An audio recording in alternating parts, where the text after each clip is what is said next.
보리수입 5. 거룩한 마음가짐, 사무량심, 냐나포니까 스님 즈음, 강대자행 옮김. 들어가는 말. 부처님께서 설하신 4가지 거룩한 마음가짐은 다음과 같다. 사랑 또는 자애, 연민 또는 동정, 더불어 기뻐함 또는 환희, 평온. 불교 경전어인 빠알리어로는 이 4가지를 브라흐마 위하라라고 한다. 이 용어를 번역하면 대단히 훌륭한 마음 상태, 고결한 마음 상태 또는 거룩한 마음 상태라는 뜻이 된다. 또 다르게는 범천과 같은 거주처, 신과 같은 삶 또는 신성한 거주처 등으로 번역하기도 한다.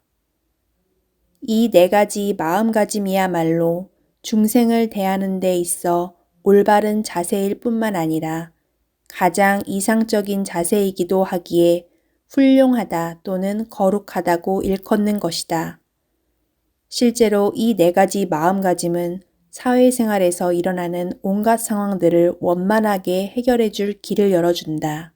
실로 이러한 마음가짐이야말로 모든 긴장을 풀어주는 훌륭한 완화제이며 사회적 갈등을 해소하는 훌륭한 중재자이며 생존 경쟁에서 입은 상처를 치료해주는 훌륭한 치유자이다.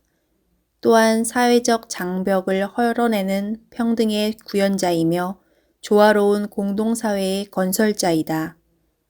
까마득히 잊은 채 잠자고 있는 관용정신을 긴 잠에서 일깨워주며 오래전에 포기해버렸던 기쁨과 희망을 소생시키고 또 자기 중심주의의 거센 힘에 맞서 인간의 우애를 증진시켜준다. 이 마음가짐들은 미워하는 마음과는 양립될 수가 없다. 그런 점에서 증오를 모른다는 저 범청과 매우 흡사하다고 하겠다. 동서양을 막론하고 일반적으로 신이 성을 낸다든지 진노한다든지 질투한다든지 정의로운 분노를 나타낸다는 식의 표현을 신앙심 깊은 신도들까지도 예사로 입에 올리고 있는 실정이다. 이와는 대조적으로 성낼 줄 모르는 신이라고 하는 저 범천의 개념은 얼마나 유익한 것인가. 행동과 명상을 통해 이 4가지 거룩한 마음가짐을 열심히 닦는 사람은 범천과 같은 사람이 된다고 한다. 그리고 이 마음가짐들로 마음이 가득 채워지면 다음 생에는 천상의 범천세계에 태어나게 된다. 그래서 이 마음씨들을 신과 같다, 범천과 같다고 하는 것이다. 또 이들을 두고 거주처라 부르는 까닭은 이 마음씨들이 언제나 우리 마음이 거기서 편안을 누릴 수 있는 마음의 상주처가 되어야 하며 어쩌다 잠시 들렸다가 곧 잊어버리고 마는 그런 뜨내기 처소로 남아서는 안 된다는 뜻에서이다. 달리 표현하자면 우리 마음은 이 거룩한 마음씨들로 충만해 있어야 한다는 것이다. 일평생 내내 이들 마음씨는 우리와 떨어질 수 없는 동반자가 되어야 하며 모든 일상 활동 속에서도 어떻게 해서든 그 마음가짐을 잊지 않고 지켜나가야 한다. 저 자해의 경에 나오듯 서 있을 때나 걸을 때나 앉아 있을 때나 그리고 누워 있을 때나 깨어 있는 한 언제나 이 자해의 염을 확립하도록 하라. 이 염이 곧 신성한 주처라 일컫는 것이니라. 자애, 연민, 더불어 기뻐함, 평온의 4가지 마음가짐은 또 가없는 마음 상태라고도 한다. 그것은 이 마음씨들이 완성되어 그 본성을 충분히 발현하게 되면 작용하는 범위가 어떤 대상들에만 국한되는 법 없이 모든 존재에 두루 미치게 되기 때문이다. 따라서 이 마음씨들은 결코 배타적일 수 없으며 치우칠 수 없으며 선택적 편애나 편견 때문에 구애되는 일이 있을 수 없다. 저 범주처의 무량함을 성취한 마음이 어떻게 국가적, 인종적, 종교적 또는 계급적 증오를 품을 수 있겠는가. 그러나 이 네 가지 훌륭한 자질을 한량없고 자제롭게 쓸 수 있게 되려면 우리는 이러한 자질과 대단히 친숙해져 아주 자연스러운 사이로 만들지 않으면 안 된다. 만일 억지로 애를 써서 일일이 이런 자질을 적용하려 든다면 한없이 적용해 나가기도 힘들 뿐더러 끝내는 어느 정도로든 또 어떤 형태로든 편파성을 띠게 될 가능성이 있다. 대부분 사람들의 경우 이 네 가지 자질과 친숙해지기 위해서는 이들을 단순히 행동 원칙이나 숙고의 대상으로 삼는 데 그치지 말고 더 나아가 체계적인 명상의 주제로 삼아야 할 필요가 있다. 그와 같은 명상을 범주처 개발, 즉 거룩한 마음을 닦는 명상 수행이라 부른다. 이 수행을 하는 실제적인 목적은 이들 네 가지 거룩한 마음씨에 힘입어 선이라는 고도의 정신집중 단계를 성취하는 데 있다. 자애나 연민, 더불어 기뻐함에 대해 명상할 때는 모두가 네 가지 선 가운데 제3선까지를 성취할 수 있는데 반해 평온을 주된 요소로 명상하면 제4선까지 도달할 수 있다. 일반적으로 말하자면 끊임없는 선정 수행만이 다음과 같은 두 가지의 훌륭한 효과를 낼 수 있다.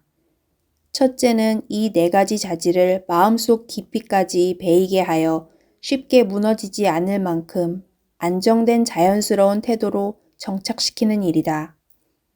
둘째는 이 네 가지 마음가짐이 본디 속성인 무량한 성질, 즉 일체를 포용하는 포괄성을 이끌어내고 확실하게 하는 일인데 이 일은 선정 수행으로 해낼 수 있다.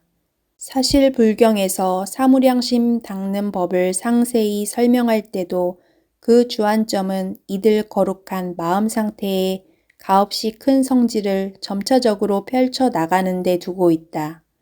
즉 이들 거룩한 마음을 선택된 특정 인물이나 장소에만 적용하도록 제약을 가하는 모든 장벽을 체계적으로 무너뜨려 나가는 것이다. 선정 수행을 할 때 자애, 연민, 더불어 기뻐함을 기울일 대상 인물의 선택은 쉬운 대상부터 시작해서 점차 힘이 드는 대상 쪽으로 나아간다. 예를 들어 자애에 대해 명상할 경우 자기 자신의 안녕을 바라는 것에서 시작하여 이를 기준점으로 삼아 점차적으로 사랑을 확장시켜 나아가는 것이다. 내가 모든 고통에서 벗어나 행복해지고 싶듯이 저 사람도 또는 모든 중생도 똑같이 행복하고 고통에서 벗어나기를 하는 식이다. 그리고 그 사랑의 생각을 자기가 평소에 사랑하고 존경하는 사람, 예를 들어 은사 같은 분에게로 향하게 한다. 그 다음에는 애지중지하는 사람에게, 다음에는 그렇고 그런 사이의 사람에게로, 그래서 최종적으로는 적대하는 사람이나 미워하는 사람에게까지 확장시켜 나가는 것이다. 이 명상은 살아있는 사람의 안녕을 위한 것이기 때문에 죽은 사람은 택해서는 안 되며 또한 호감을 느끼는 이성도 택하지 말아야 한다. 이처럼 사랑의 생각을 미운 사람에게까지 쏟아붓는 힘든 일을 잘 해낼 수 있게 되면 그 다음에는 이들 네 가지 유형의 사람들 사이에 차별의 벽을 헐어내야 한다.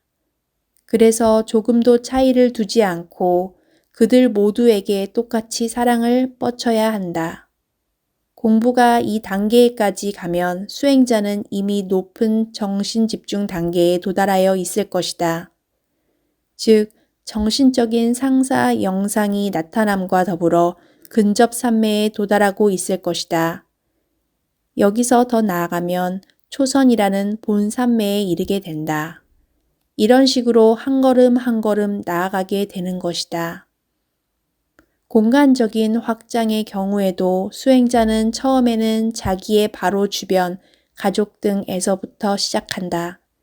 다음에는 이웃집들, 거리 전체, 시내, 지방, 나라 전체, 온 세계 등으로 확장해 나간다. 또 방향을 따라 생각을 펼쳐 나가는 방법을 취할 경우 처음엔 동쪽으로, 다음엔 서쪽, 북쪽, 남쪽, 각 간방, 하늘 위, 땅 밑의 순으로 사랑의 생각을 펼친다. 똑같은 실천 방식을 연민, 더불어 기뻐함, 평온을 주제로 한 명상 개발에도 적용한다. 다만 대상 인물을 고르는 순서에서만 적절한 변경을 가하면 된다.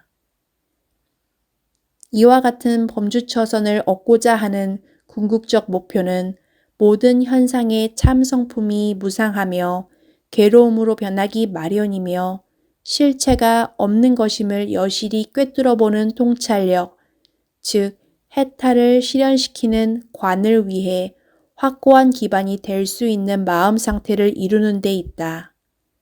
사실 거룩한 마음가짐을 연으로 하여 선을 성취한 마음은 순결하고 고요하고 확고하고 침착하며 조잡한 이기심을 벗어난 마음일 것이다.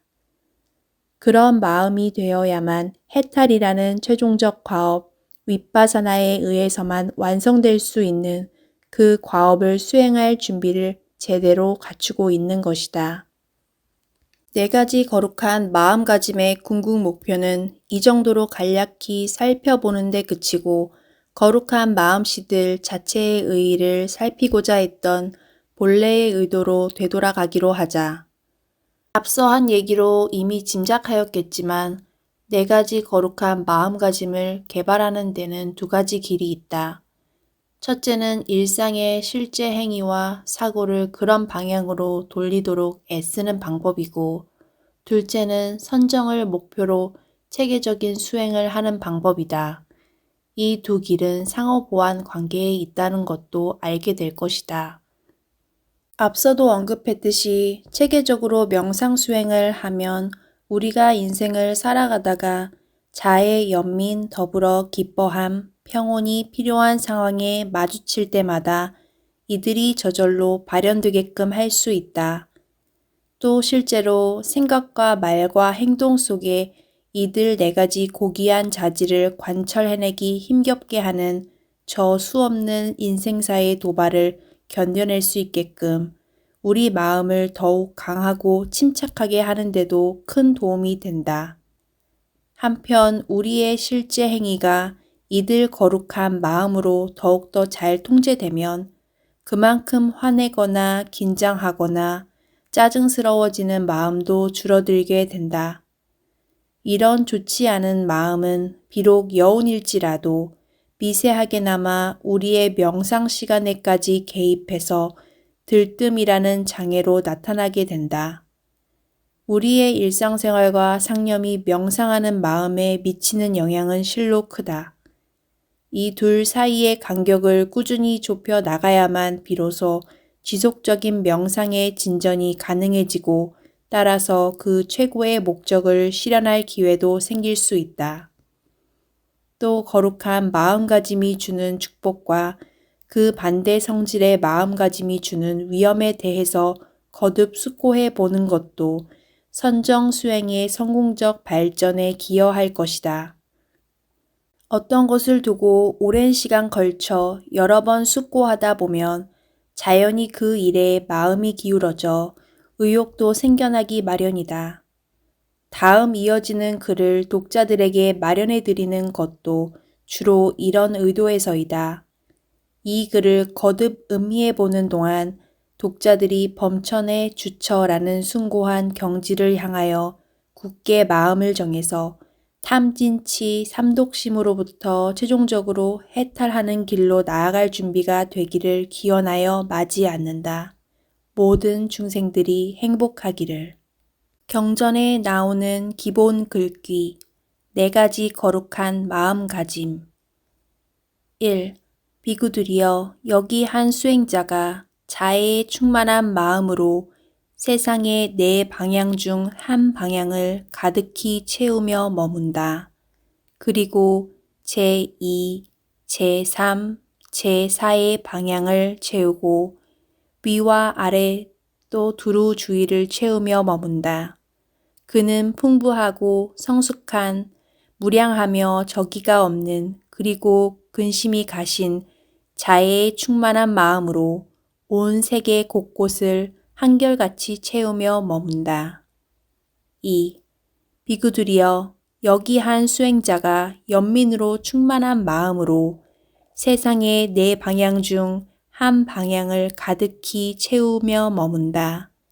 그리고 제2, 제3, 제4의 방향을 채우고 위와 아래 또 두루 주위를 채우며 머문다. 그는 풍부하고 성숙한 무량하며 저기가 없는 그리고 근심이 가신 연민으로 충만한 마음으로 온 세계 곳곳을 한결같이 채우며 머문다. 3.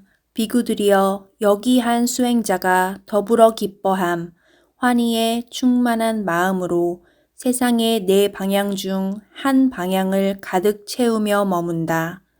그리고 제2, 제3, 제4의 방향을 채우고 위와 아래 또 두루 주위를 채우며 머문다. 그는 풍부하고 성숙한 무량하며 저기가 없는 그리고 근심이 가신 더불어 기뻐함에 충만한 마음으로 온 세계 곳곳을 한결같이 채우며 머문다. 4. 비구들이여 여기 한 수행자가 평온으로 충만한 마음으로 세상의 네 방향 중 한 방향을 가득히 채우며 머문다.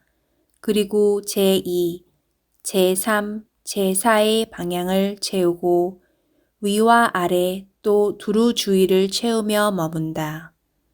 그는 풍부하고 성숙한 무량하며 저기가 없는 그리고 근심이 가신 평온으로 충만한 마음으로 온 세계 곳곳을 한결같이 채우며 머문다. 장부 13경. 네 가지 거룩한 마음가짐. 1. 자애. 자애는 소유하려는 욕망이 없는 것. 궁극적으로는 소유물도 소유자도 없다는 걸 잘 알기에 이것이 최상의 사랑. 자애는 나를 내세우지도 생각지도 않는 것. 이른바 나란 것이 한갓 착각에 불과한 것을 잘 알기에. 자애는 선택하지도 배제하지도 않는 것. 선택과 배제가 싫음, 혐오, 반감 등 사랑과 상반되는 것들만 낳는다는 걸 잘 알기에. 자애는 일체 중생을 다 감싸는 것, 작은 것이든 큰 것이든 가까이 있건 멀리 있건 땅에 살건 물에 살건 공중에 살건 간에. 자애는 치우침 없이 모든 유정물을 다 감싸는 것, 우리에게 쓸모 있고 즐겁고 기쁨을 주는 것만 감싸는 것이 아니라 자애는 일체 중생을 감싸는 것, 숭고한 마음을 가졌건 저열한 마음을 가졌건 선하건 불선하건 그 모두를 숭고하고 선한 이들에겐 사랑의 마음 절로 흘러가니 자연히 감싸게 되고 저열하고 불선한 이들은 그들이야말로 사랑을 가장 절실히 필요로 하고 있기에 감싸지 않을 수 없다. 그들 중 숱한 이들에게서 선의 씨앗이 죽은 것은 단지 그것이 자랄 수 있는 따뜻함을 잃고 이 비정한 세상의 차가움에 얼어버렸기 때문인 것을. 자애는 일체 모든 중생을 다 감싸는 것. 우리 모두가 윤회의 바퀴 속에서 함께 도는 동반자이며 우리 모두 똑같은 고의 법칙에 매인 존재라는 걸 잘 알기에. 그러나 자애는 불태우듯 괴롭히고 말려 죽이는 감각적 불꽃이 아니다. 그런 불꽃은 치유는커녕 더 큰 상처만 남기나니 금방 타오르다가 다음 순간엔 사그라져 버리면서 이전보다도 더한 차가움과 외로움만 남기기에. 오히려 자애는 아파하는 중생을 어루만져주는 부드러우면서도 확고한 손길 같은 것, 돌아오는 보답에 개의치 않고 연민의 정 가득하여 언제나 흔들림 없다. 자애, 그것은 고뇌와 격정의 불에 타고 있는 사람들에겐 일을 시켜주는 청량제이며 외로움이라는 차가운 사막에 내버려진 사람들, 무자비한 세상의 된서리에 떨고 있는 사람들, 또 끝없이 도움을 요청하다가 끝내는 깊은 절망에 빠져 가슴이 텅 비고 메말라 버린 사람들에게는 생명을 나누는 따스함이여라. 자애, 그것은 거룩하고도 고귀한 마음이자 깊이 알고 이해하고 언제라도 도울 태세가 되어 있는 지성이다. 자애, 그것은 용기 자체이자 또 용기를 부여하는 것, 이야말로 최상의 사랑. 자애, 그것은 부처님께서도 말씀하셨듯 마음의 해탈이며 가장 거룩한 아름다움이여라. 그렇다면 자애를 나타내는 최상의 방법은 무엇일까? 그것은 괴로움의 소멸에 이르는 길, 즉 그분 세존 부처님께서 찾아내시고 몸소 밟으셔서 완벽하게 실현해 보여주신 그 길을 이 세상에 알려주는 것. 2. 연민. 세상은 괴로움에 허덕이고 있다. 그러나 대다수의 사람은 눈과 귀를 틀어막고 있다. 평생토록 쉬지 않고 흘러내리는 눈물의 개울을 보지 않고 온 세상을 끊임없이 덮고 있는 고통의 울부짖음을 듣지 않는다. 자기 자신의 보잘것없는 기쁨과 슬픔에 가리어서 눈 멀고 귀 먹어 있다. 이기심에 사로잡혀 마음은 완고하고 편협해져 버렸다. 완고하고 편협해서야 어떻게 더 높은 목표를 향해 노력해 볼 수 있겠으며 고에서 해탈하는 길은 오직 이기적 가래에서 해방되는 수밖에 달리 없다는 사실을 또 어떻게 깨달을 수 있겠는가. 그 무거운 빗장을 벗겨내고 해탈의 문을 활짝 열어 편협한 마음을 온 세상만큼이나 넓게 만들어줄 수 있는 것, 그것이 바로 연민이다.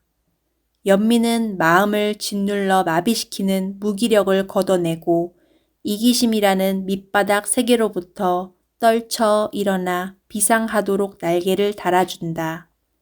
남을 연민하는 마음이 있음으로 인해 자신은 어쩌다 고에서 벗어나 있을 때라도 고의 진상을 역력히 마음에 새겨 간직할 수 있다.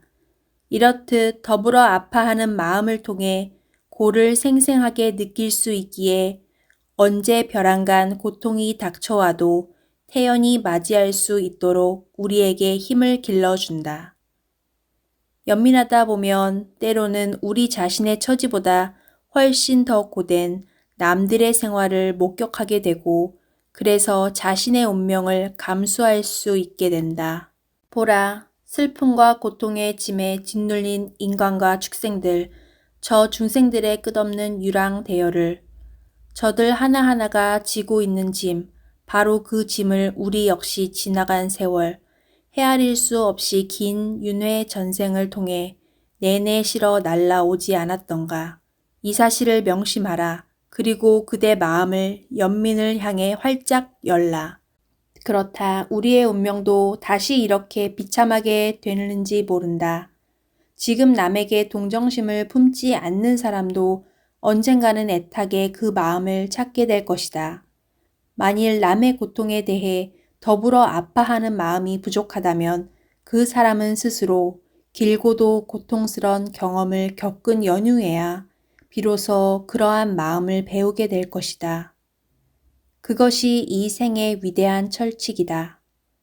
그런 줄 알고 자신의 마음을 끊임없이 방어하도록 하라. 무지에 빠져 미망 속에 헤매고 있는 중생들은 이 고통에서 저 고통으로 분주히 쏘다닐 뿐 고통의 진정한 원인도 고통에서 헤어날 길도 모르고 있다. 보편적 고의 진리에 대한 이와 같은 통찰에서부터 연민심이 끝없이 솟아나오는 것이며 몇낱의 동떨어진 고의 경험이 그런 마음에 참된 원천일 수는 없는 것이다. 그러기에 지금 한때 행복할지는 몰라도 미망에 빠져 나쁜 마음으로 행동하는 이들에게도 연민하는 마음을 가진다. 그들이 지금 하고 있는 행위에서 비탄에 찬 그들의 미래를 내다보게 되기에 더욱 연민의 정이 솟는 것이다. 현자는 고통받는 사람과 아픔을 같이 하나 그로 인해 자신이 고의 재물이 되지는 않는다. 그의 생각과 말과 행동은 연민의 마음으로 충만해 있다. 그러나 그의 마음은 흔들리지 않아 변함없이 평화롭고 고요하다. 그렇지 못하고서야 어떻게 남을 도울 수 있을 것인가? 이와 같은 연민이 우리 마음에도 일어나기를. 연민, 그것은 거룩하고도 고귀한 마음이자 깊이 알고 이해하고 언제라도 도울 태세가 되어 있는 지성이다. 연민, 그것은 용기 자체이자 또 용기를 부여하는 것. 이야말로 최상의 연민이지. 그렇다면 연민을 나타내는 최상의 방법은 무엇일까? 그것은 괴로움의 소멸에 이르는 길, 즉 구분 세존 부처님께서 찾아내시고 몸소 밟으셔서 완벽하게 실현해 보여주신 그 길을 이 세상에 알려주는 것. 3. 더불어 기뻐함. 그대 마음을 열어 더불어 아파할 뿐만 아니라 더불어 기뻐하는 마음을 갖도록 하라. 무릇 중생들이 누릴 수 있는 행복과 기쁨, 과연 몇 줌이나 되겠는가? 중생에게 할당된 행복과 기쁨, 그 몫은 정말 너무나 적구나. 그 조그만 행복이 중생에 미칠 때마다 마땅히 그들과 함께 행복을 같이 해야 하리라. 한 줄기의 기쁨이 어두운 삶을 뚫고 들어와 그들 마음을 싸고 있는 어둡고 음산한 안개를 조금이나마 걷어낸다. 남의 행복을 자기 것처럼 즐겨 나누어 가짐으로써 그대의 삶도 기쁨을 늘려갈 것이다. 그대는 보지 못했는가? 행복의 순간에 사람의 얼굴이 기쁨으로 환하게 빛나는 모습을. 또 그대는 보지 못했는가? 기쁨 때문에 사람들이 평소 능력을 초월해서 고상한 포부와 위협을 향해 분발하는 모습을. 그러한 경험을 할 때마다 그대의 가슴 즐거운 환희로 가득 차지 않던가? 이와 같이 남을 행복하게 해주고 기쁨과 위안을 안겨주어서 더불어 기뻐하는 경험을 늘리는 일은 그대 자신의 능력으로 얼마든지 가능하다. 사람들에게 참된 행복과 기쁨을 가르쳐주자 많은 사람이 그걸 배우지 못해 모르고 있다. 인생은 비록 서러움으로 가득 찬 것이긴 하지만 동시에 행복과 기쁨의 원천이기도 하다. 대다수가 그걸 눈치채지 못하고 있을 따름일 뿐 사람들에게 자신의 내면에서 참 기쁨을 찾아 누리도록 하고 또 남의 기쁨도 같이 향유하도록 가르쳐주자. 그들의 기쁨을 더욱 높은 곳으로 펼쳐 나가도록 가르쳐주자. 고상하고 거룩한 기쁨은 저 크게 깨치신 분의 가르침과 무관한 것이 결코 아니다. 부처님의 가르침을 우울증으로 퍼뜨리는 교리로 잘못 알고 있는 경우도 있다. 천만의 말씀이다. 부처님이 가르치신 법은 걸음걸음마다 더욱 청정하고 고결한 행복으로 다가서도록 이끌어주는 진리의 말씀인 것이다. 고상하고 거룩한 기쁨은 괴로움의 소멸에 이르는 길로 나아가는 데 도움이 된다. 슬픔에 짓눌린 사람이 아닌 기쁨을 향유하는 사람만이 평화로운 고요를 발견해서 결국 정관적 마음 상태에 도달하게 된다. 그리고 평화롭고 차분한 마음만이 해탈을 가져오는 지혜를 성취할 수 있다. 남의 기쁨이 거룩하고 고상한 것일수록 우리의 더불어 기뻐하는 마음 역시 더 의미 있는 것이 된다. 그들의 고상한 삶은 금생뿐만 아니라 세세생생의 행복까지 보장해 주니 어찌 우리가 더불어 기뻐하지 않겠는가. 더욱이나 그들이 만약 법을 믿고 법을 이해하고 법을 따르게 된다면 우리의 기쁨은 한층 더 고귀한 근거를 지니게 될 것이다. 그들에게 법의 도움을 주자. 법의 도움을 얼마든지 줄 수 있게 되도록 우리 더욱 분발하자. 더불어 기뻐함. 그것은 거룩하고도 고귀한 마음이자 깊이 알고 이해하고 언제라도 도울 태세가 되어 있는 지성이다. 더불어 기뻐함. 그것은 용기 자체이자 또 용기를 부여하는 것. 이야말로 최상의 기쁨. 그렇다면 더불어 기뻐하는 마음, 이 환희심을 나타내는 최상의 방법은 무엇일까? 그것은 괴로움의 소멸에 이르는 길, 즉 그분 세존 부처님께서 찾아내시고 몸소 밟으셔서 완벽하게 실현해 보여주신 그 길을 이 세상에 알려주는 것. 4. 평온. 관, 통찰력을 바탕으로 완전하고도 요지부동한 균형을 잃은 마음. 그것이 바로 평온함이다. 밖으로 우리 주위를 돌아보고 안으로 우리 마음을 들여다볼 때 마음의 균형을 이루고 또 이를 유지해낸다는 것이 얼마나 어려운 일인지 분명히 알 수 있다. 삶을 들여다보면 인생이란 것이 상반되는 것들 사이를 끊임없이 왕래하는 변화무쌍한 성질의 것임을 알 수 있다. 생기고 멸하고 성공하고 실패하고 잃고 얻고 하는 것을 볼 수 있다. 영예와 오욕을 겪기도 한다. 그럴 때 우리 마음이 그 모든 것에 대해 일일이 행복과 슬픔, 환희와 절망, 실망과 만족, 희망과 공포로 반응하는 모습을 살필 수 있다. 이러한 감정의 파도는 우리를 위로 높이 밀어 올렸다가는 아래로 내동댕이 쳐버린다. 어쩌다가 조금 안정되는가 하면 어느새 새로운 파도에 휘말려 들게 된다. 이 파도의 물마루 위에 우리는 과연 발판을 굳힐 수 있을 것인가? 우리의 삶이라고 하는 이 건물을 저 영원히 출렁거리는 존재의 바다 한가운데 세울 수 있겠는가? 평온이라는 섬 위에 세우는 길 말고 달리 무슨 수가 있겠는가? 세상이란 중생들이 자신에게 배당된 그 조그만 행복조차도 수없는 실망과 좌절, 패배의 쓴맛 끝에 간신히 얻게 되는 그런 곳. 새로 시작하고 또 시작하여 거듭거듭 새로 시작할 수 있는 용기만이 성공을 약속해 주는 곳, 이 세상. 질병, 이별, 죽음 가운데 기쁨이 어쩌다 드문드문 자라나는 곳, 이 세상. 조금 전까지도 우리와 더불어 기쁨을 나누던 사람이 다음 순간에는 우리의 동정을 구하여 오게 되는 곳, 이 세상. 이런 세상에서 평온함, 그것은 얼마나 절실한 것인가.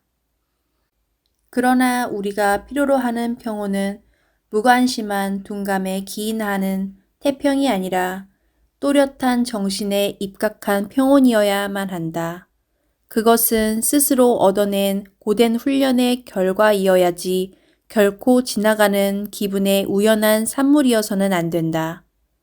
또 우리가 거듭 억지를 써가며 유지해내는 평온이라면 그것은 평온이라 부를 수 없다. 그런 식의 평온은 인생의 우여곡절을 견뎌내지 못하고 결국 붕괴되고 말 것이 틀림없다. 참 평온이라면 이 모든 벅찬 시련을 감당해낼 수 있어야 하며 소진된 힘을 스스로 내부의 원천에서 다시 채울 수 있어야 한다. 이처럼 저항력과 자체, 갱생력을 지닌 평온이 되려면 그것은 관, 통찰력에 뿌리를 둔 평온이 아니고서는 안 될 것이다. 그럼 그 관, 통찰이란 어떤 성질의 것인가? 그것은 삶의 우여곡절의 원인과 그러한 곡절을 겪는 소위 개체라는 것의 참된 성질을 분명히 파악하는 것이다. 우리는 삶이라 불리는 온갖 경험이 금생이나 전생에 저지른 자신의 생각과 말과 행동에서 비롯된 것임을 반드시 이해해야만 한다. 행동은 현재 우리들이 겪고 있는 경험이 나온 모태이다. 우리는 자기가 저지른 행위에 대해서는 좋든 싫든 책임을 지지 않으면 안 되는 주인인 것이다. 그런데 이 행위를 행하자마자 우리는 그 행위에 대한 제어력을 상실해버리고 만다. 행위는 온 세상을 제멋대로 다니다 나중에서야 우리가 좋아하든 싫어하든 간에 아랑곳 없이 당연히 받아들여야 하는 상속물로서 우리에게 되돌아오는 것이다. 우리 신상에 일어나는 어떤 일도 결코 우리를 적대시하는 바깥 세계에서 오는 것이 아니며 모든 것은 우리 자신의 마음과 행동의 산물인 것이다. 이렇게 아는 지혜야말로 평온에 이르는 첫 발판이니 우리는 이 지혜로 인해 두려움으로부터 자유로워질 수 있기 때문이다. 우리에게 닥치는 일에서 결국 만나게 되는 것은 자기 자신이다. 그러니 무엇을 두려워하겠는가? 그래도 혹시 불확실성에 대한 두려움이 일어날 경우 우리는 그 두려움을 가라앉혀줄 피난처를 알고 있다. 자신의 선행이 바로 그곳이다. 여기에 피난하면 어떤 확신과 용기가 마음속에서 자라날 것이다. 과거에 지은 선업이 우리를 방어해주는 힘을 갖고 있다는 데 대한 확신이 자라고 그렇게 되면 새 용기가 우러나서 우리를 좌절시키려 드는 현세의 고난을 이겨내고 바로 지금 이 순간 더 많은 선행을 닦도록 우리를 격려해 줄 것이다. 이미 우리는 운명이 주는 격심한 타격을 막아내는 최선의 방어가 바로 고상하고 욕심이 없는 행위라는 걸 알고 있으며 또한 선한 행위를 하는 데는 매 시간이 다 최적기이며 어느 때도 결코 너무 늦지 않다는 것을 잘 알고 있다. 선한 일을 하고 불선한 일을 피함으로써 그 피난처가 마음속에 확고하게 자리 잡게 되면 어느 날인가 우리는 마침내 과거에서 연유한 불선과 비참함은 점점 끝나가고 있다. 그리고 지금 현재의 이 생활을 결함이 없고 청정한 것이 되게끔 노력하고 있다. 미래가 가져올 것이라야 선의 증장 말고 달리 무엇이 있겠는가 하는 확신을 가지게 될 것이다. 그리고 그 확신감에서부터 현실이 일으키는 모든 역경을 감내해낼 수 있는 마음의 차분함이 그리고 인내력과 평온이 생겨날 것이다.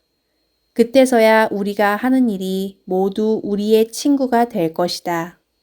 뿐만 아니라 우리가 스스로 지은 업의 결과로 인생살이에서 겪게 되는 별별 사건들도 그것이 비록 슬픔과 고뇌를 안겨주는 한이 있어도 그 역시 모두 우리의 친구가 될 것이다. 우리의 행위가 우리에게 되돌아오는 모습이 때로는 변장을 하고 있어서 알아보기 어려운 경우도 가끔 있다. 어떤 때는 우리가 행한 행위가 타인으로부터 예상 밖의 엉뚱한 반응을 불러일으키기도 한다. 또 어떤 때는 우리가 기대한 것과는 다르게 심지어는 뜻한 바와는 정반대로 발전하여 우리 생활을 밑바탕에서부터 뒤흔들어 버리는 수도 있다. 이런 경험을 통해 우리는 자신의 행위가 가져오는 전혀 예기치 못했던 결과를 바라보게 된다. 하지만 그것이 반드시 의외의 결과일까? 사실은 그 행위 당시에 우리가 엉뚱한 이유를 둘러대면서 자신에 대해서마저 숨기려 들었던 반의식적 동기가 이제 더 이상 감출 수 없는 결과로서 분명히 노정되어 있는 것은 아닐까? 이런 각도에서 사물을 보는데 익숙해지면 그리고 우리 자신의 경험이 전해주는 메시지를 읽을 줄 알게 되면 그땐 고우마저도 우리의 친구가 될 것이다. 준엄하고도 진실한 호의적인 친구가 되어 우리를 가르쳐주고 경고해 줄 것이다. 고는 우리에게 제일 어려운 과제, 즉 자기 자신을 아는 지혜를 가르쳐 준다. 그리고 또 우리가 무모하게 다가가고 있는 파멸의 시면에 대해서 경고해 준다. 고를 스승으로 친구로 바라보게 되면 우리는 평온하게 고를 버텨내는 일을 더 원만히 해낼 수 있는 것이다.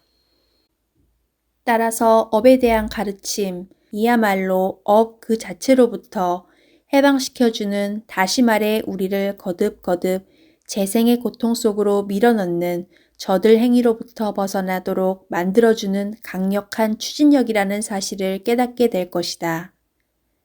우리의 힘을, 우리의 저항을, 우리의 평온을 끊임없이 파괴하려 드는 상황이 다름 아닌 우리 자신의 가래와 미망이 끊임없이 조성해내는 것인 줄 알았을 때 그 가래와 미망에 대해 어찌 넌더리를 내지 않을 수 있겠는가? 평온의 기반이 되는 두 번째 통찰은 바로 부처님이 설하신 무아의 가르침이다. 이 교의는 궁극적인 의미에서 행위는 결코 어떤 자아 또는 인격체가 행한 것이 아니며 또한 그 행위의 결과가 자아나 인격체에 영향을 미치는 것이 아니라는 것을 가르친다. 더 나아가 결국 자아란 것이 없을진데 나의 것이라는 말도 성립되지 않는다는 것을 가르쳐준다. 고를 만들어내는 것도 또 평온을 방해하거나 교란하는 것도 모두 자아라는 미망일 따름이다. 가령 우리의 이러저러한 자질이 비난을 받으면 내가 비난을 받았다고 생각한다. 그래서 평온이 흔들린다. 이런저런 일이 성공을 못하면 나의 일이 실패했다고 생각한다. 그래서 평온이 흔들린다. 재산을 잃으면 내 것이 없어졌다고 생각하게 되고 그래서 평온이 흔들린다. 평온을 요지부동한 마음 상태로 확립하기 위해서는 일체의 내 것이라는 소유적 관념을 점차 버려나가지 않으면 안 된다. 처음에는 용이하게 떨쳐낼 수 있는 작은 것에서부터 시작해서 우리가 온 마음을 기울여 집착하고 있는 재산과 목표에 이르기까지, 그런 다음에는 점차 자기라는 생각마저도 모두 버려야 한다. 처음에는 자기 인격의 작은 부분, 중요하지 않은 자질, 스스로 쉽게 알아챌 수 있는 사소한 약점 따위에서 시작하여 마침내는 자기, 자아의 중심이라 간주되는 정동과 혐오에 이르기까지 이렇게 떨쳐내는 공부를 해나가야 한다. 내 것 또는 자기라는 생각을 버린 그만큼 평온이 우리 마음 속에 들어와 그 자리를 메워준다. 생각해보라. 그것이 욕망에서 나온 것이든 증오에서 또는 비탄에서 나온 것이든 간에 이미 우리와 무관할 뿐 아니라 그 자체도 자아가 없는 공허한 것인 줄 이미 알고 있는데 어떻게 그것이 우리 마음을 휘저을 수 있을 것인가? 따라서 무아의 가르침은 해탈로 나아가는 길, 완전한 평온으로 나아가는 길에서 잠시도 우리 곁을 떠나서는 안 될 안내자이다. 평온은 네 가지 거룩한 마음가짐의 절정이자 그 극치이다. 그렇다고 평온을 자애, 연민, 더불어 기뻐함을 부정한다거나 그것들을 하찮은 것이라 하여 돌아보지 않는다는 뜻으로 생각해서는 안 된다. 전혀 그렇지 않다. 평온은 이 세 가지를 배척하지 않고 수용하여 그것들 속에 골고루 스며들어간다. 마찬가지로 완전한 평온은 이 세 가지로 속속들이 배어 있다. 네 가지 거룩한 마음가짐의 상호 연관성. 그럼 이 네 가지 거룩한 마음가짐은 어떻게 서로 간에 스며들어 가득 채우는가? 가없는 자에는 연민이 편파적으로 흐르지 않도록 지켜주고 취사 선택하여 차별 대우하는 일이 없도록 막아준다. 그럼으로써 한쪽을 동정하는 데 치우친 나머지 그 반대쪽에 대해 부당하게 편파적 태도를 취하거나 혐오감을 품는 일이 없도록 돌봐준다. 자애는 평온에다 자신의 속성인 비이기성과 무제한성을 심지어는 열렬함마저 불어넣어준다. 왜 열렬함이 필요한가 하면 제어되어 변형된 열렬함은 완전한 평온의 한 부분이 되어 평온에다 날카로운 통찰력과 현명한 억제력을 강화시켜주기 때문이다. 연민은 자애와 더불어 기뻐함이 잠시 한정된 행복을 즐기거나 이를 남들에게 나누어 주는 동안에도 이 세상엔 끔찍한 고가 여전히 엄존하고 있다는 사실을 잊어버리지 않도록 주의를 환기해 준다. 자애와 더불어 기뻐함에 행복이 끝없는 불행과 공존한다는 사실, 어쩌면 문 밖에 나서는 순간 바로 그 불행과 마주칠 수도 있다는 사실을 상기시켜 준다. 연민은 자애와 더불어 기뻐함에 대해서 이 세상에는 그들이 어루만져 주기엔 너무 벅찬 많은 고가 있다는 사실을 환기해 준다. 또 어루만져줌의 효과가 사라지면 곧 슬픔과 고통이 되살아날 것이 확실하며 이런 현상은 일체 고가 완전히 근절되는 열반의 성취까지는 내내 계속될 수밖에 없다는 사실을 상기시키는 역할을 한다. 연민은 자애와 더불어 기뻐함이 이 세상의 좁은 부분에만 국집하여 더 넓은 세계를 외면하게끔 버려두지 않는다. 연민은 자애와 더불어 기뻐함이 작고 보잘것없는 행복에 안주하여 거기에만 마음 쓰면서 자기 만족에 빠져드는 것을 방치하지 않는다. 연민은 자애가 그 영역을 확대하도록 각성시키고 격려해 준다. 연민은 더불어 기뻐함이 새로운 자양분을 찾도록 각성시키고 격려해 준다. 그럼으로써 이 둘이 진짜 무량한 마음으로 성장하도록 도와준다.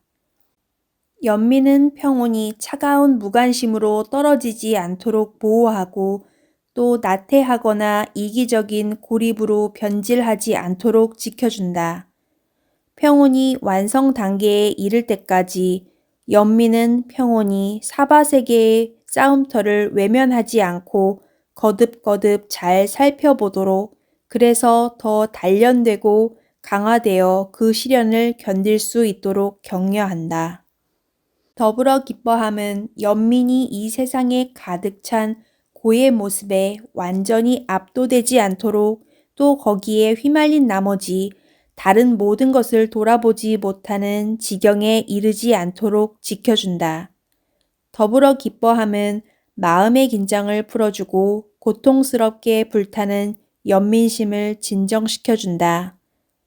더불어 기뻐함은 연민이 목적을 잃고 우울에 잠기지 않도록 또 괜히 정진의 힘을 약화, 소모시키기만 하는 쓸데없는 감상에 빠지지 않도록 지켜준다. 더불어 기뻐함은 연민을 적극적 공감으로 발전시켜준다. 더불어 기뻐함은 평온에게 그 엄숙한 모습을 풀도록 온화함을 준다. 그것은 부처님의 얼굴에 보이는 저 성스러운 미소이다. 이 세상 고를 속속들이 알면서도 여전히 변함없는 그 미소, 위안과 희망과 두려움 없음과 확신을 주는 그 미소, 그 미소는 말해준다. 해탈의 문은 활짝 열려 있다고. 통찰에 근거한 평온은 다른 세 가지 거룩한 마음가짐에게는 안내 역할을 하며 자제를 돕는다. 그들이 가야 할 방향을 지시해주고 또 그 방향이 꼭 지켜지도록 애써준다. 평온은 자애와 연민이 헛된 시도에 힘을 낭비하거나 무절제한 감정의 경류에 빠지지 않도록 보호해준다. 평온은 최종 목표 달성을 위한 빈틈없는 자제이다. 따라서 더불어 기뻐함이 조그마한 성취에 만족하여 우리가 추구해야 할 진정한 목표를 잊어버리는 일이 없도록 지켜준다. 상황에 동요되지 않은 차분한 마음을 뜻하는 평온은 자애에 대한 한결같은 변함없는 확고함과 충실함을 제공한다. 자애에게 참을성이라는 위대한 덕성을 부여한다. 또 평온은 연민이 한결같은 흔들림이 없는 두려움 없음과 대담성을 갖도록 해주어 무량한 연민이 거듭거듭 당면하게 될 비참함과 절망의 무서운 시면에 맞설 수 있게끔 해준다. 또 연민의 활동면에 대해서는 평온은 지혜롭게 운전하는 차분하고도 확고한 손이 되어준다. 남을 돕는다는 것은 여간 어려운 기술이 아니므로 지혜가 없이는 뜻과 같이 되지 않을 것이기 때문이다. 또 여기서도 평온은 참을성을, 즉 연민하는 일에의 참을성 있는 헌신을 의미한다. 아무튼 여러모로 따져보아 평온은 다른 세 가지 거룩한 마음가짐의 정점이자 극치를 이룬다고 말할 수 있다. 앞의 세 마음은 평온과 그 평온에 내재하는 통찰력에 결부되지 못하면 안정장치가 결여되어 점차 감소해버리는 경향이 있다. 어떤 덕성이든 그를 확고하게 해주거나 아니면 유연하게 해주는 다른 자질에 의해서 도움받지 못하고 고립되면 퇴색해버리거나 그 자체의 특유한 결함 속에 빠져버리는 경우가 많다. 예를 들어 자애는 정진력과 통찰력을 겸비하지 못할 때 한낱 나약하고 신뢰할 수 없는 감상적 착함으로 기울어져 버리기 쉽다. 더욱이 이런 고립된 덕성은 사람으로 하여금 원래 가졌던 자신의 삶의 목표와 정반대 방향으로 또 타인들의 안녕에도 배치되는 방향으로 가게끔 하는 수가 많다. 이처럼 고립되기 쉬운 덕성을 유기적이고도 조화로운 전체성으로 굳게 결합시켜 각각의 자질이 최선을 다할 수 있게 하여주고 또 다른 자질들의 협조를 받아 각기 특유한 약점이 만든 함정에 빠져들지 않도록 지켜주는 것은 바로 그 사람의 굳건하고도 균형 잡힌 인격성이다. 이러한 역할을 수행하고 그래서 네 가지 거룩한 마음가짐 사이에 이상적인 관계를 만드는 데 기여하는 것, 그것이 곧 평온의 기능인 것이다. 평온은 통찰에 입각한 완전하고도 요지부동한 마음의 균형을 말한다. 그러나 이 완전하고도 요지부동한 성질은 결코 생기 잃은 경직성이 아니며 물질의 둔중성과 같은 것도 아니다. 평온은 둔감함도 몰인정함도 냉담함도 아니다. 이 완전성은 정서적 공백에 기인한 것이 아니라 지혜가 충만한 데에, 즉 그 자체가 본래 완전한 것인데에 연유한 것이다. 그 요지부동한 성질도 차가운 돌덩이의 죽음 같은 불변성이 아니라 가장 높은 수준의 내적 힘의 표출인 것이다. 그럼 평온은 어떤 식으로 완전하고 요지부동한가? 평온에서는 정체시키는 것은 무엇이나 녹아 없어져 버리고 가로막는 것은 제거되며 방해하는 것은 파괴된다. 여기에서는 감정의 소용돌이도 지성의 배해도 사라진다. 순수하고 광의에 찬 의식은 고요하고도 장엄하게 거침없이 흘러간다. 여기서는 빈틈없는 정념이 지혜에 꿰뚫는 날카로움과 신심의 따뜻함을 조화시키고 있다. 정념은 또 정진력과 마음의 고요를 균형 잡아 놓는다. 그리고 이 5개의 내적인 기능은 내적 힘으로 성장했기에 다시는 잃어버릴 염려도 없다. 이 5힘은 이제 더는 이 세상의 미로 윤회 속에서 생명의 끝없는 확장 과정에서 길을 잃고 헤매지 않을 것이기 때문에 잃어버리게 될 위험이 없다. 분명히 이들 내면의 힘은 마음에서 퍼져나가 세상에 대해 작용을 가하지만 정념에 의해 지켜지기 때문에 어디에도 붙박지 않고 고스란히 되돌아온다. 다시 자애, 연민, 그리고 더불어 기뻐함은 계속 마음에서 발산하여 세상에 작용을 가한다. 그러나 평온에 의해 지켜지고 있으므로 어디에도 집착하지 않고 조금도 약화되거나 때묻지 않은 채 마음으로 되돌아온다. 이래서 성자는 아무리 베풀어 주어도 내면에서 무엇이 줄어드는 일이 없으며 그의 지적, 정적인 풍요를 남에게 몽땅 쏟아주어도 그 때문에 가난해지지 않는다. 마치 흠이라곤 전혀 없는 투명한 수정이 모든 광선을 완전히 흡수하여 그 집중력으로 한층 강화시켜 되돌려 보내면서도 조금도 얼룩지지 않는 것과 같다. 어떤 광선도 그 색깔로 수정을 물들일 수 없다. 광선은 수정의 견고함을 무너뜨릴 수 없고 그 조화로운 구조를 흐트러뜨릴 수도 없다. 수정은 조금도 변함없이 그 완벽한 순도와 힘을 보존하고 있다. 마치 온 세상의 강물이 바다로 흘러들고 온 하늘의 물이 비가 되어 바다로 내려도 대양은 조금도 늘거나 줄어드는 일이 없는 것과 같이 바로 성스러운 평온의 성질이 그와 같다. 성스러운 평온, 달리 말해서 성스러운 평온을 부여받은 성자는 이 세상의 내면적인 중심이다. 하지만 이 내면적 중심은 저 수도 없이 많은 유한한 영역들의 외견상의 중심들과는 분명히 구분되어야 한다. 말하자면 소위 인격이라든가 통치 법률이라든가 등등 이 모든 것들은 단지 외견상의 중심일 뿐이다. 왜냐하면 이것들의 영역은 재행무상의 법칙에 따라 언제든 그 구조의 총체적 변천을 겪지 않을 수 없고 그 결과 물질적 또는 정신적 무게중심이 이동하게 되면 더 이상 중심의 구실을 못하게 되기 때문이다. 그러나 성인의 평온이라는 내면적 중심은 불변이기 때문에 요지부동이다. 그것은 어디에도 얽매이지 않기 때문에 불변인 것이다. 매달리는 자에게는 흔들림이 있다. 그러나 매달리지 않는 자에게는 흔들림이 없다. 흔들림이 없으면 정적이 있다. 정적이 있으면 가래는 없다. 가래가 없으면 감도 옴도 없다. 감도 옴도 없으면 생김도 사라짐도 없다. 생김도 사라짐도 없으면 이 세상도 저 세상도 그 중간 상태도 없다. 이것이 바로 고의 끝남이다.